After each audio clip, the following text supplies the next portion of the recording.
છે અરવિંદભાઈના ઓલામાં, પછી દયાબેનના ઓલામાં, ભદ્રેશભાઈના ઓલામાં, જે આ મહિનામાં મારા ઘરે આવતા ને બધાના વિડીયોમાં કમેન્ટ કરી ક્રિએટરને. જય શ્રી કૃષ્ણ, જય માતાજી, કેમ છો? અત્યારે મેં બપોર પછી વિડીયો શરૂ કર્યો, બપોર પછી કર્યો. અને છે ને હું એમ કહેતી હતી કાલે તમે બધા બહુ મસ્ત મસ્ત કમેન્ટ કરી, પણ મારે છે ને અહીંયા હું રહું કે નહીં તો મને મકાન મળી નહીં જાય ને ત્યાં સુધી અહીંયા હવે કોઈ મહેમાનને આવવાનું છે નહીં.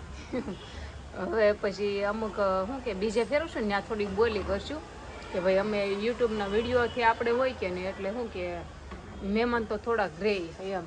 નગર અમારે કોઈ ઓછા આવતા, અમારે હગાવાલા હોય ઈદ આવતા, પણ અત્યારે અમે યુટ્યુબમાંથી આપણે વધ્યું કોઈ મને મળવા આવ્યા કરે આમ તેમ, મહેમાન તો આવવાના જ છે.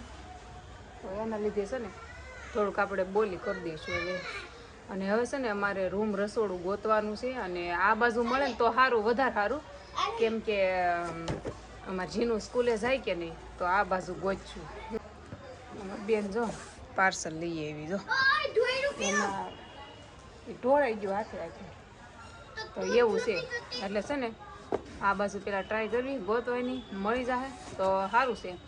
નકર પછી બહુ બધાએ કમેન્ટ કરી હતી કે ટેન્શન નહીં લેતા આમ તેમ, પણ એમાં એવું છે ને અમે અહીંયા રહેવા આવ્યો ને તો લગભગ 3 વર્ષ થઈ ગયા છે. જીનું હાવ નાની હતી ને ત્યારે અમે મેં અહીંયા ફર્સ્ટ વાર વિડીયોનું સ્ટાર્ટ અહીંથી કર્યું હતું.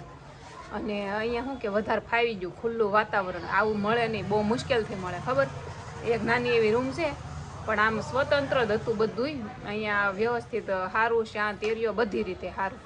એટલે શું કે મૂકીને જવું પડે તો એટલે રોવું આવી ગયું હતું એમ કે મજા ન આવે કે હું ઘણા ટાઈમથી અમે અહીંયા મતલબ રહ્યા, એડજસ્ટ થઈ ગયું બધું, મતલબ ફાવી ગયું એમ બધું. તો પછી આવું મળે ન મળે, અત્યારે બધા એરિયા ફૂલ ભરેલા હોય અને શાંત એરિયો હોય ને તો વિડીયો બનાવવાની આ જો મારે કાંઈ તકલીફ ન થાય એમ. પણ હવે થોડુંક કેવડાવે છે તો ફેરવી નાખજો હવે. બીજું હું જ્યાં સુધી મળશે ને ત્યાં સુધી તો આયા જ રહેવું પડશે ને હવે. પાણી પીવું છે થોડુંક લઈ દે ને જાને, તરસ લાગીશ મને. હાલો જો આ ખોલું પાર્સલ, આમાં શું છે એમ જોઈ. હાલો જા કાતર લેતી જીનું, જા કાતર લેતી ને થોડુંક પાણી લેતા હો બેટા, જા જા ખોડવાની મજા આવે. કાજીનું નવી સાયકલ લીધી એમાં આવ્યા હતા આવા? હા એમાં આવે જો ને. ક્યાં આવ્યો છે? નીચે આવ્યા. પાર્સલ મગાવ્યું, જા આમાં બતાવું શું છે એમ. ક્લીનર છે, ક્લીનર આપણે ફ્રીજ ને એવું સાફ કરવાનું બધું છે. મતલબ કિચનમાં બધું ગંદુ ગંદુ થઈ ગયું હોય. આ એનું મગાવ્યું હતું, મગાવ્યું નથી, એડવર્ટાઈઝનું છે. આ એડવર્ટાઈઝ કરવાની છે, આનું ક્લીનરનું છે. સાફ કરવાનું આવે છે, સાફ કરવાનું. આજે તોડ્યું ને તોય સ્મેલ આવે છે. બોલ કીણા વળશે એવું છે. આજ પેકિંગ જ રહેવા દો, આજ નથી કરવો વિડીયો, કાલ કરજે. કાલ જ કરવાનું હોય ને. કૃષ્ણા માખન ચોર અમારા અગાશી આમ જો કેટલું મસ્ત છે. અત્યારે અહીંયા ગામડા જેવું ફીલ થાય. બોલો કેમ મૂકીને જવું ગમે? હે, કોઈને જવું ન ગમે એટલું મસ્ત છે ને. અને અહીંયા પાછું છે ને કોઈ ડિસ્ટર્બ ન કરે હો. અહીંયા હું જીનું જ હોય, ખાલી કોઈ ડિસ્ટર્બ ન કરે. પણ અમારે ઘેર છે ને તમને ખબર ને તડકો આવે છે કા?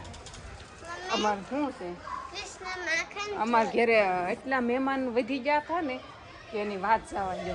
મહેમાન હમણાં તો બહુ વધી ગયા, પણ અમારા ઘેર એટલે એના લીધેથી પછી શું કે હું બતાવું આ દાદરમાં એ લોકોને ઓસરી પડે છે. તમને કહું અમારા દાદર જો, અમારા દાદર અહીં જો જો આ જે ઓસરી રહી અહીંથી પછી અહીં ઉપર આવે બધા, સમજા ત્યાં છે ને તો ત્યાંથી બધા ઉપર આવે.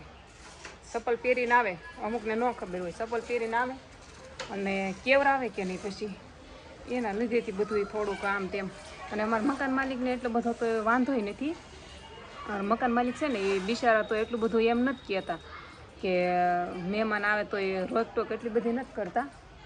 પણ અમારા આડોશી પાડોશી હોય કે નહીં એને નડે સારું કેમ કે અમારા ઘેર મહેમાન આવે અને હું અમારા ઘર મહેમાન આવે ને તો અહીં જમવાનું ક્યારે રાખવાનું ખબર છે? હું બપોરનું ન રાખું, કેમ કે મારી એક રૂમ તડકો કેવો પડે એટલે મારે જમવાનું ક્યારે રાખવાનું મહેમાનનું બધાનું સાંજે જ રાખું. સાંજે બધા અહીંયા આવે તો બધા અગાશીમાં બેઠા હોય, આ લેમ્પ અહીંયા શરૂ હોય, પછી જરૂર પડે તો આ બાજુનો લેમ્પ કરવી એમ. તો લેમ્પ શરૂ હોય કે નહીં તો પછી અમારા આજુબાજુવાળાને ડિસ્ટર્બ થાય.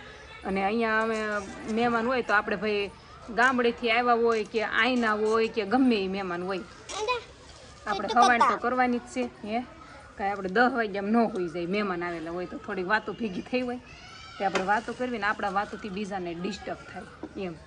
તો પાડોશીની રાવ આવેલી હતી અમારા મકાન માલિકને કે હાવ આમ ન હોય, એક મહિનો સતત નકરા મહેમાન અને એ કે લાઇટો ચાલુ રાખીને કે 12 વાગ્યા સુધીની કે જાગે એ કે એમ.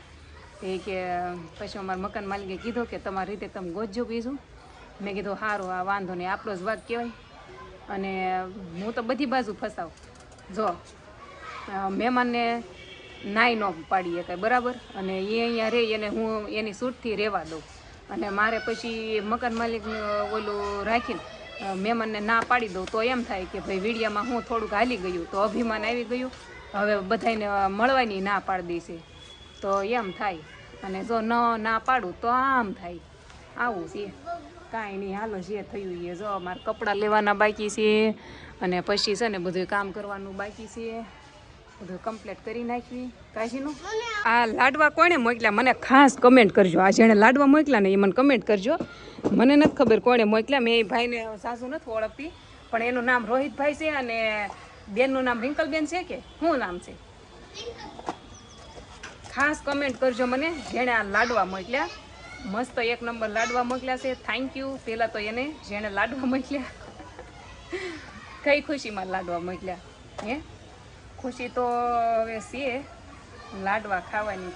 જો હું એમ કહેતી હતી પહેલાં તમે કમેન્ટ કરજો જેને લાડવા મોકલ્યા એ, અને જેણે લાડવા નથી મોકલ્યા ને એ કમેન્ટ કરજો. મારા ઘરે આવવામાં કોણ બાકી છે? આવવાનું છે ને તમારે. મકાન ફેરવી નાખું પછી આવજો એટલે ન્યાય ખાલી કરી નાખીએ. એવું કાંઈ ન હોય. આમ જો મને 2-3 ક્રિએટરના ફોન આવ્યા એ કે અમે તમારા ઘરે આવ્યા ને એટલે એ કે અમારામાં કમેન્ટ આવે છે અમે તમારા ઘરે આવ્યા એટલે એ કે તમને રૂમ ખાલી કરાવી નાખી. ના ભાઈ એવું કાંઈ છે નહીં, તમારા લીધે નથી ખાલી કરાવી, પણ સતત 1 મહિનો એક તારા મહેમાન આવ્યા ને એના લીધેથી છું. કોઈ એકના લીધે નથી છું, પણ ઘણા બધા સમૂહમાં મહેમાન આવ્યા ને 1 મહિનો એક ધારા એના લીધેથી છું. એટલે કોઈ ખોટું નહીં લગાડતા. મારા ઘરે જે આવી ગયા હોય ને આ મહિનામાં એને એમ થાય કે જો અમે ગયા એટલે આવું છું. નહીં, એવું નથી. હું બીજે રહેવા વહી જાઉં અને પછી તમે ગામડેથી આવ્યા હોય સુરત તોય મારા ઘરે તો આવવાનું જ છે તમારે બધાને. અને મારા વિડીયો જોઈને બધામાં ઘણા ખરા કમેન્ટ કરી છે. અરવિંદભાઈના ઓલામાં, પછી દયાબેનના ઓલામાં, ભદ્રેશભાઈના ઓલામાં, જે આ મહિનામાં મારા ઘરે આવતા ને બધાને વિડીયોમાં કમેન્ટ કરી ક્રિએટરને. એટલે એ લોકો આવ્યા અને ખાલી કરાવ્યું એવું નથી, કેમ કે એ બધા મારું મન જોઈને આવ્યા હતા, સ્વભાવ જોઈને આવ્યા હતા. અમારો બેનો સ્વભાવ સારો અને અમારા બધાને એકબીજાને ફેમિલી જેવું સારું હાલે કે નહીં એના લીધેથી આવ્યા. એટલે એમાં છે ને કોઈને એવી કમેન્ટ નહીં કરતા કે તમારા લીધેથી ખાલી કરાવ્યું. કોઈના લીધેથી એમ નહીં, પણ આ 1 મહિનો સતત વધી ગયું એના લીધેથી ઓલું છું એમ. કેમ કે ખાલી એક આવ્યા નહીં એવું તો નથી, પણ મારે એટલા બધા અમારા હગાવાલા હતા ને એમાં ભેગા બધા એમ. એટલે એ લોકોને કમેન્ટ નહીં કરતા, પણ એ બિચારાને શું થાય કે અમે ગયા અને એટલે ખાલી કરાવ્યું છે એમ. એ લોકોને આજ મારે ફોન આવ્યા એ કે તમને એ કે અમે આવ્યા એટલે નહીં એવું ન હોય એમ. એટલે કમેન્ટ ન કરતા એ બિચારાને દુઃખ લાગે એમ. કેમ કે એમ થાય ને કે ભાઈ અમારા લીધેથી ખાલી કરાવ્યું છે એવું કંઈ છે નહીં, પણ એક સતત મહિનામાં 1 દિવસ ખાલી નથી ગયો ને એના લીધેથી આવું છું એમ. બાકી એકના લીધેથી આવું ન થાય એમ.